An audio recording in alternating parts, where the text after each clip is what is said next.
Chaffee. We do have this nice little format that we try to follow every week. We don't usually follow it. And Rodney Rodriguez. Entertain me. Tell me something. I need to know something other than what I'm seeing. Y'all ready? Here we go. Here's Bobby and Rodney.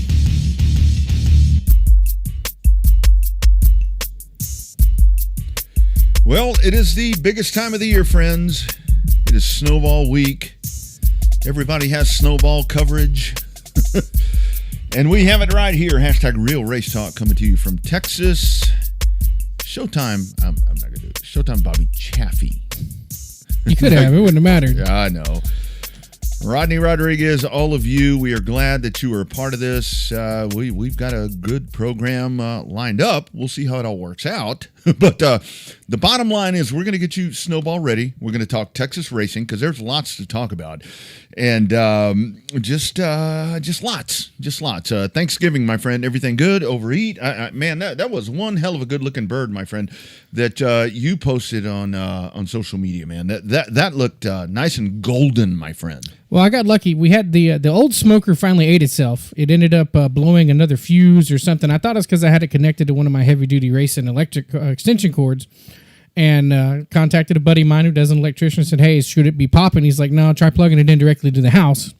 And so I moved it around, plugged it in directly to the house, and then it worked for about 5 minutes, and boom, popped another breaker in it. So that was on Wednesday when I was testing it. So I had to go out and buy a brand new smoker. So luckily, with the brand new smoker, it was able to still come out very tasty, a little dry. Nice. I gotta get used to the new smoker a little bit and adjust the temperatures. But all in all, I guess it didn't turn out too bad. It looked pretty. Hey, that's good. I mean, that's it looked pretty. Everybody seemed to like it on social media. It was definitely a golden chick. It was definitely a golden chick right there. Already checking in, it is Captain Bruce Wright, and he is in place. I talked to him yesterday. He gave me the itinerary of how everything was going to lay out for them, and of course, they'll be racing on Thursday night there at Five Flag Speedway. We'll have the schedule. We'll have everything up for you. Depending how the show goes, we'll really want to break in, talk about the entry list, and just everything that's happening right now. And I think that. Man, it's like a record-breaking entry list that we're seeing because there are so many teams that are entered into this thing. And again, Bobby, this is we go back to this. It is the Snowball Derby. It's the biggest race of them all.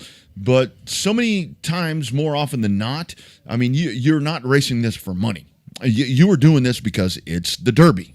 You're doing it for the Tom Dawson Trophy, right? That's it. I mean, everybody wants to go down there and win, and everybody wants to go down and run good and all of that good stuff that they talk about every single year. But everybody's going down there to try to get their hands on that Tom Dawson Trophy. Now, there's a hell of a hard way to get to it, where you got to try to make it through the qualification rounds.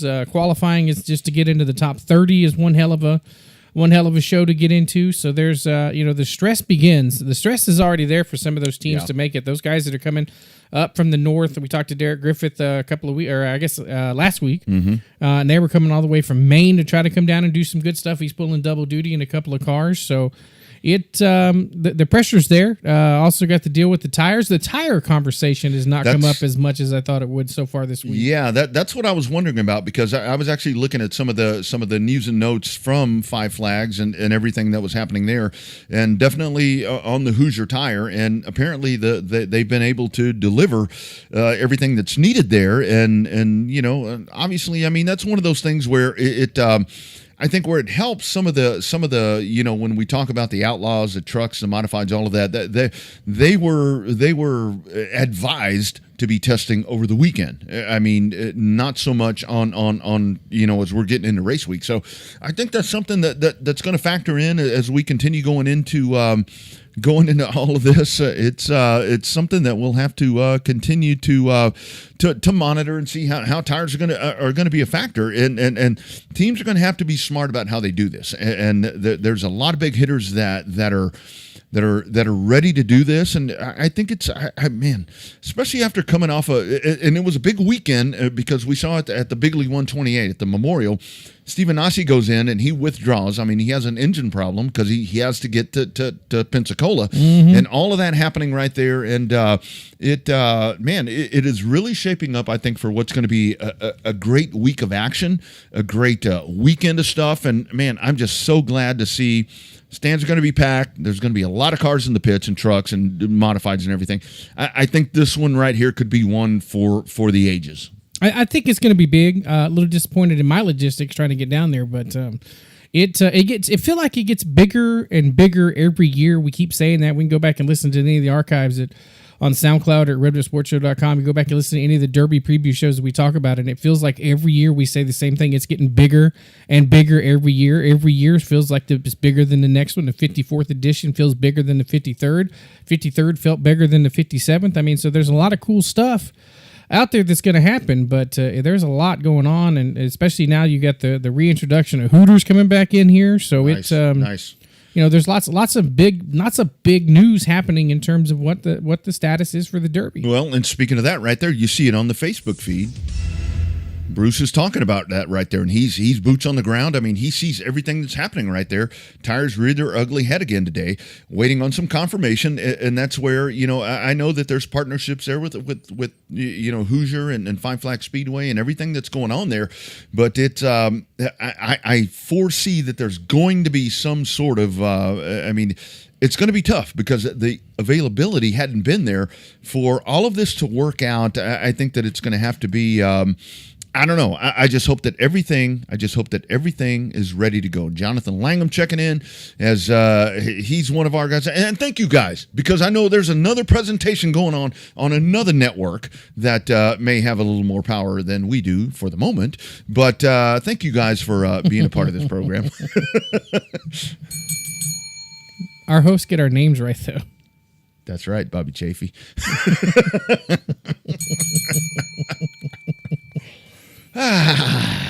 Anyway, but it's going to be a great weekend down there, and we're coming off a great weekend down in Florida. I mean, it's you're going up into this big ass, you know, the biggest race of them all. You had the Bigley 128 right there, and then the Thanksgiving Classic, and that's going to bring us to, and this is something that we're going to talk about tonight, because the Revved Up question of the week, we're going to have two. Number one is Brian Harbison checking in, and he is in New Orleans, it looks like. So there you go. That's a good reach of that long-ass phone cord that we have all the way to reach all the way over there. But two questions. Number one, Gina Shile reached out to me and called me today, and she's like, hey, Superstock Houston guys, would it be good, or would it be, what's that word I like? Conducive? If you went to the Wheelman rules for the Superstocks. What do you think about that?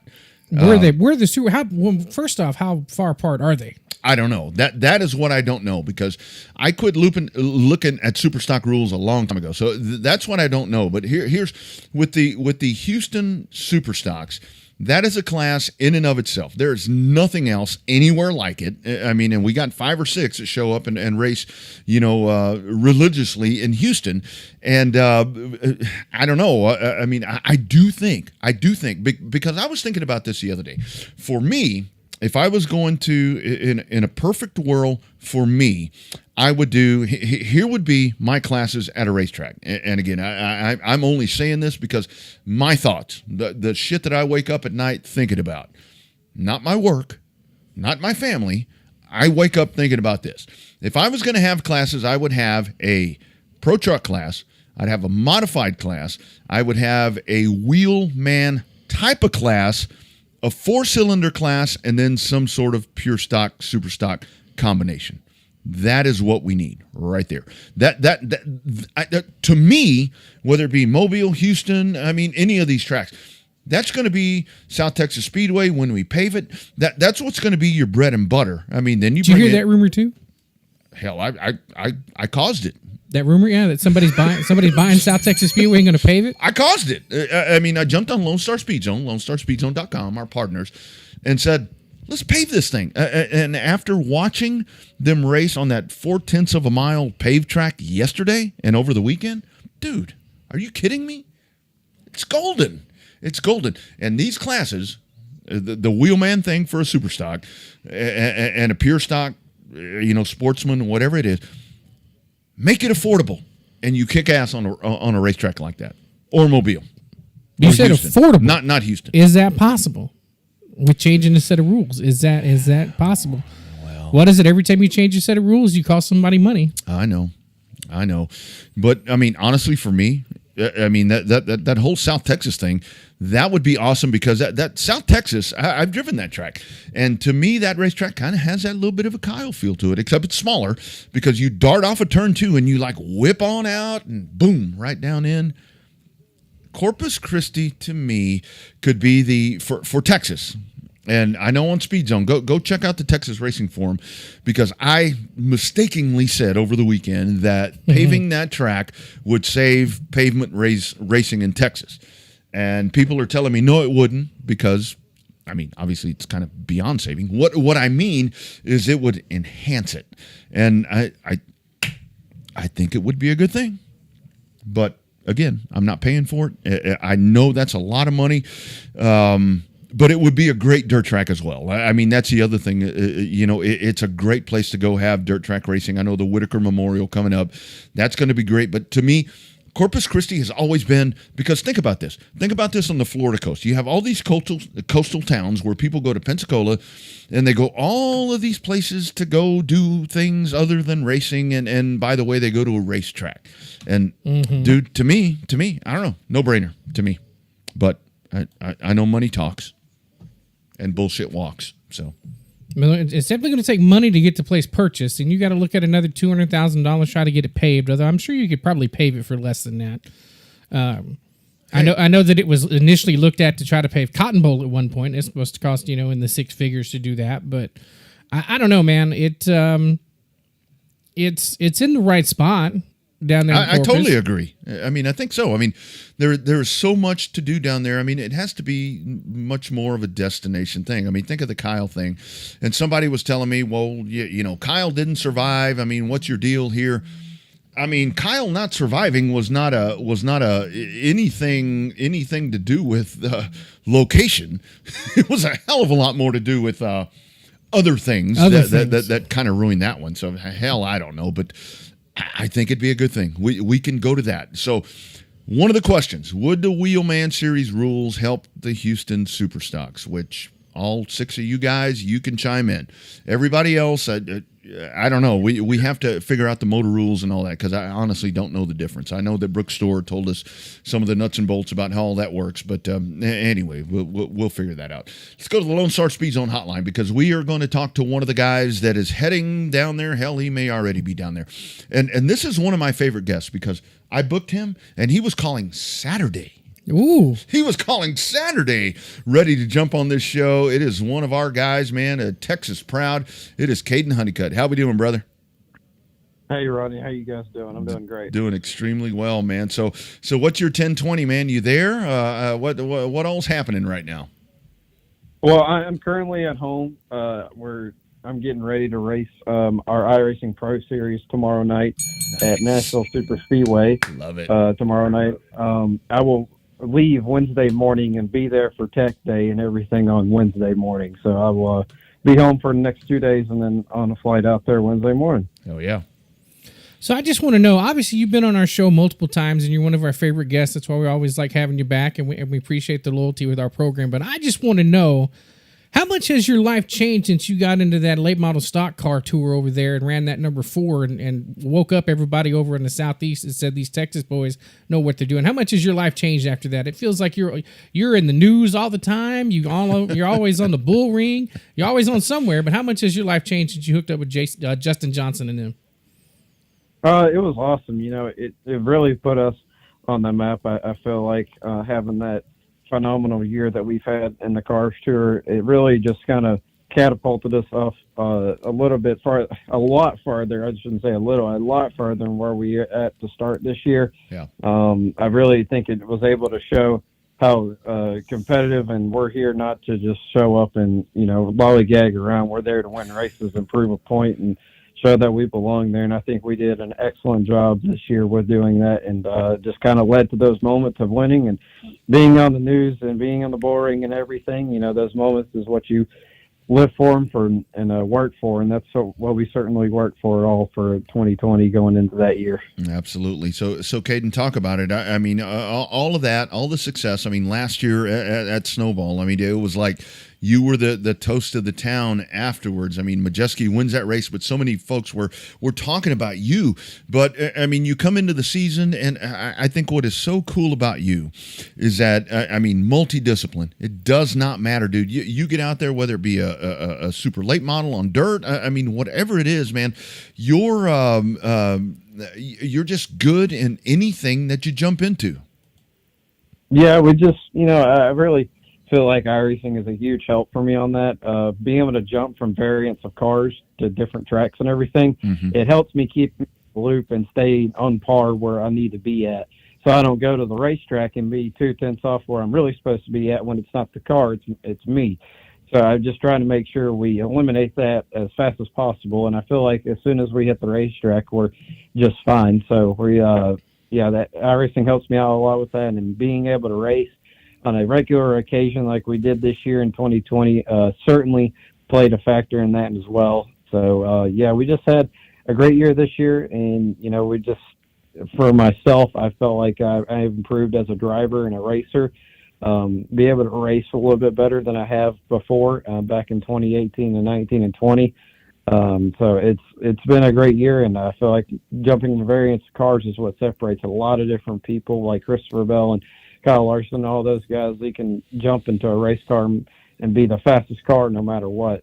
So I just like to be like those type of people, and I feel like those are the best drivers there are.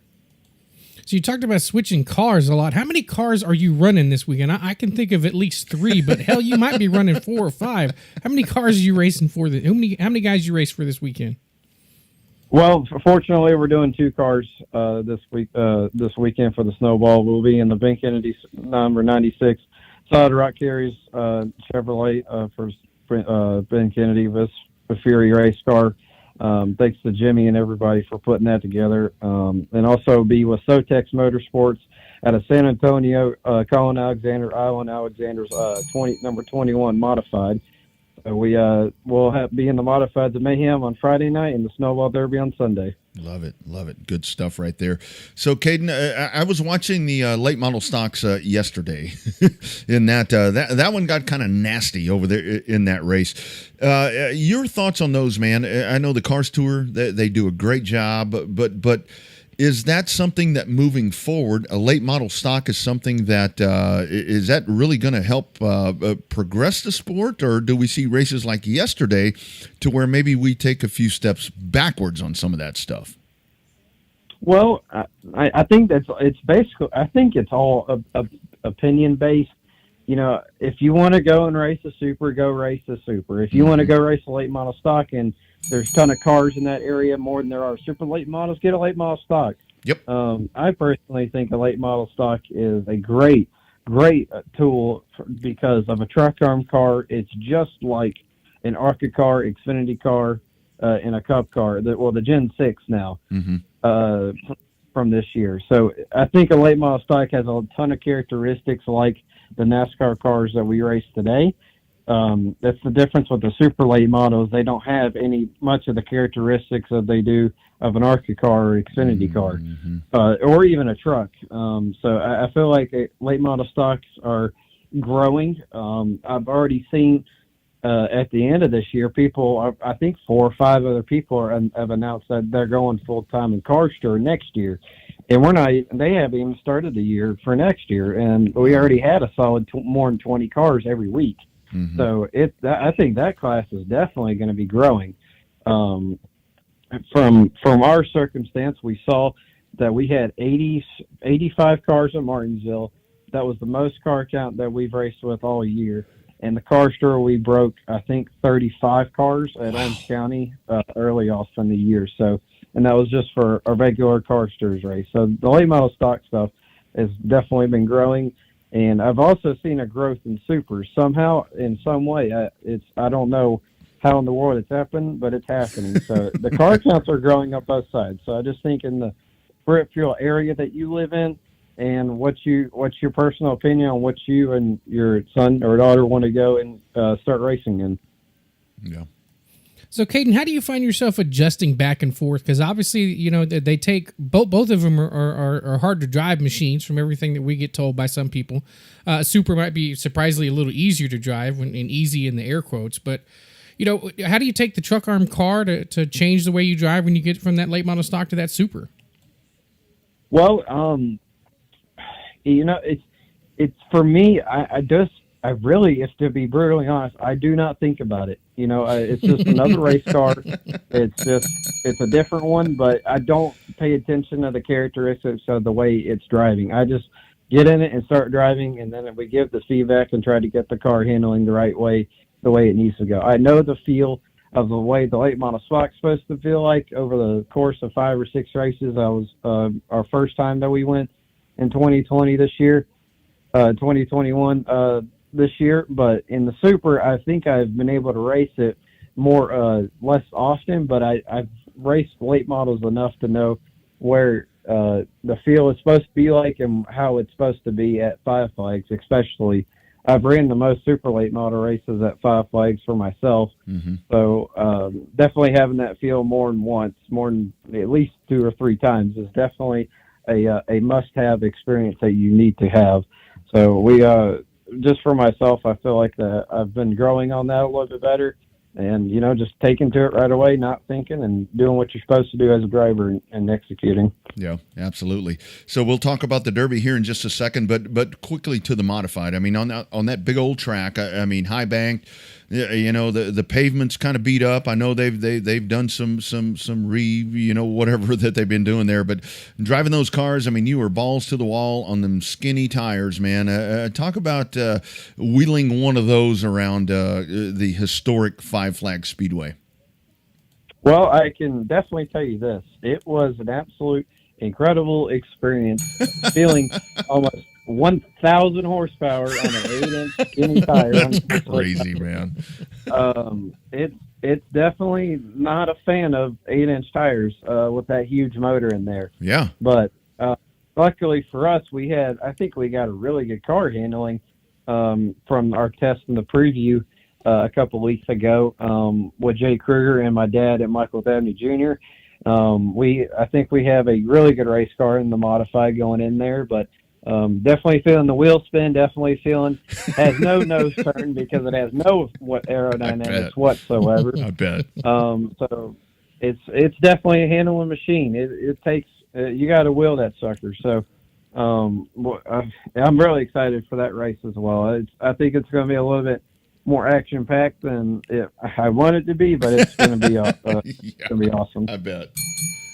Well, the best way to stay around from that action pack is to start up front and just run up front. That's the easiest way to get. Start pole. Check out from That's the right. front. That's the best way to run that modified race for sure. Check out. Talk about the excitement and now you're Rodney and I are knee deep into the racing world, but you're nose deep in it over there with running the late model stock car and the super late models and all that. Is it just us being hypeful and excited about the Derby, or does the Derby really move the needle in the racing world where you see everybody coming to win it because it's just that damn big of a race? I think it's just that big of a race. Everybody, on Twitter, Facebook, Instagram, every NASCAR person knows about the Snowball Derby, and I just feel like it's just been one of those races that everybody knows about. Not one person knows. When you say Snowball Derby, it was like, oh yeah, I know what that race is. Shoot, I've even asked dirt racers themselves out here that don't know anything about much of asphalt racing, and they know what the Snowball Derby is. So it's a very well-known race. I think a ton of people pay attention to it. Being a winner of the Snowball will definitely boost you up a little bit as yourself, and as a marketing standpoint. I think you can add that to your resume. So it's a huge race. It's really a huge race to myself too, as our family. That's how I grew up. Getting into racing was at Five Flags from my dad, racing in the Snowflake 100 races. So yeah. It's been around all my life. It's a big race for myself, and it's a big race for a ton of people that want to get their name out there and show who they are and progress in the sport. Yeah. Yeah. So how big is it for you, Caden? I mean, you're going in this year, and you've done this. I mean, you know the pressure. I mean, qualifying. I mean, with everything that happens with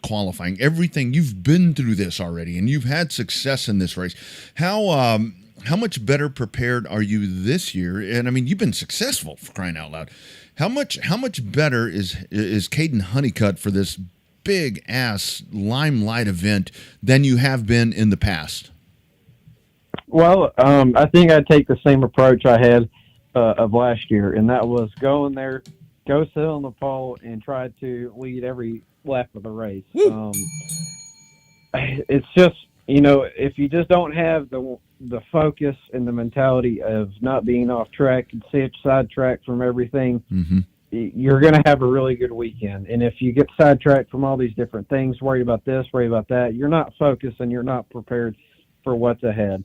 And I feel like I did a really good job at that last year, paying attention and, not being on my phone or anything up in the holler. Don't even get on it between practice sessions. I'm fully focused, and whatever we got to accomplish, we need to accomplish before it happens.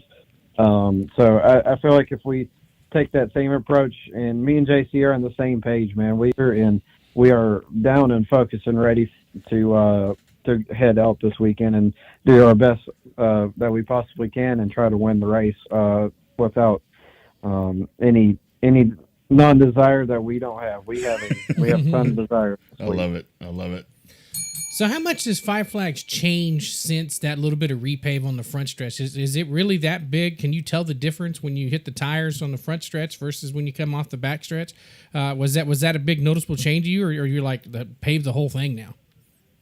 No, sir. It felt just fine. There's really no difference in the speed. I don't feel like maybe you'll carry a little bit more front straightaway speed, but that's really about it. There's not really much any more difference. I pretty much look at it as you're taking away a straightaway a lap on the tires. So you can go basically full throttle on the straightaway on the front stretch, but not the back still over a race run. So if anything, it's going to help the tire just a little bit. But speed-wise, I don't think it should be doing anything at all. You'll probably have to mess with gears a little bit for qualifying trim, but other than that, no, it's really all the same. By the time you get off the corner, your drive is already all the way done. So you're just transferring onto the pavement. So there's really not much difference. Yeah. So got to ask you before we cut you loose. I mean, we were talking about it a while ago. I mean, the tires. I mean, that's been a big old thing all year. I mean, with the tire shortage and everything. And I mean, Hoosier, trying to get stuff done. I mean, you've been on the track there. I mean, any thoughts on that? I mean, obviously there are going to be enough tires, but quality of the tire. I mean, is that something that you guys for Sunday are going to have to factor in as to how you run that race? Well, that's a tough question. From what Tim says, those tires have been sitting up in the tire barn for a couple months now, and those were set aside for the snowball to sit and cure, because I think the problem was those tires were coming in so fast from the factory being fresh that they had no time to sit and take through all the rubber in and be cure enough to be able to go out there and run a 100-lap race. Yep. With blistering pace. So I think with this time, the daytime is a little bit slower than the nighttime is, so that will help out a little bit. But now with these tires being able to sit and cure, we shouldn't have any race tires problems at all. So we should be able to go hard the whole run without any issues. We'll just have to see if over the weekend if anybody's got any problems. Hopefully we're not the one having any issues. That's right. We shouldn't have any issues with the tire. Yeah. So I think Tim and Hoosier did a great job of arranging that and making sure that whatever happened the first time don't happen again. That's right. That's good stuff right there. Caden, man, you were going to fly the flag. I mean, one of many that'll fly the flag for the Texans down here. And you, man, you're a proven winner. And, man, if I was a betting man, I'd put some money on you there, my friend. I'm looking forward to watching you this weekend. I'll come find you in the pits and give you a handshake and wish you good luck, my brother. All right, man. Thank you so much, Roddy. Thank you, guys. You bet. Take care, Caden. Y'all too. You bet. There he is, Caden Honeycutt, man. So this dude is so good. I mean, people need to listen to him and pay him a lot of money to drive their cars because this dude is so good and polished. That's the goal. And will drive anything. I mean, I was looking through some other stuff, prior to the show today, and I was going back and seeing, super late model. It's like dirt. I mean, just everything. And I've watched him. He's finally selling his dirt stuff. Yeah, and I've watched him. I saw him at Heart of Texas, and the dude is just so freaking good. And it's like, he stole the headlines last year. We were talking about that with him. Is where a lot of folks, a lot of big, whether it be motorsports riders, whatever it may be, after the Derby last year, one of the big stories was, who is this Honeycutt kid that came in? Again, he was in the Donnie Wilson car, whatever the case. But he went in there and he should have won that freaking race last year. Well, he could have put it on a poll. He left a little bit out there. He admittedly said he left a little bit on the table out there. So that one, even our buddy Matt Weaver was talked about it. We asked him who stuck out, in a good way, not in a bad way. Mm-hmm. What was the surprise racer for you? And his first words, without stuttering a bit, Caden Honeycutt. Yeah. He said that to Dave Moody. When Moody goes, the one thing we can talk about the snowball, as much as we do listen to regular radio, because we're on regular radio, we do listen to Sirius XM Channel 90. Once again, thanks to Dave Moody for a couple of weeks ago. The job they did yesterday. Did you hear him yesterday? Mm-hmm. Oh, my God. Now that right there, that is how you freaking do it right there. Yeah, that's how you call a race. That's how you call a race. And what Moody was telling us was you asked him about being on a stream versus being in the crowd. And they worked both. And that's... like I said, I tweeted out yesterday, I said, I was watching the races to watch the races. But by the time I was done, there's notes in here as to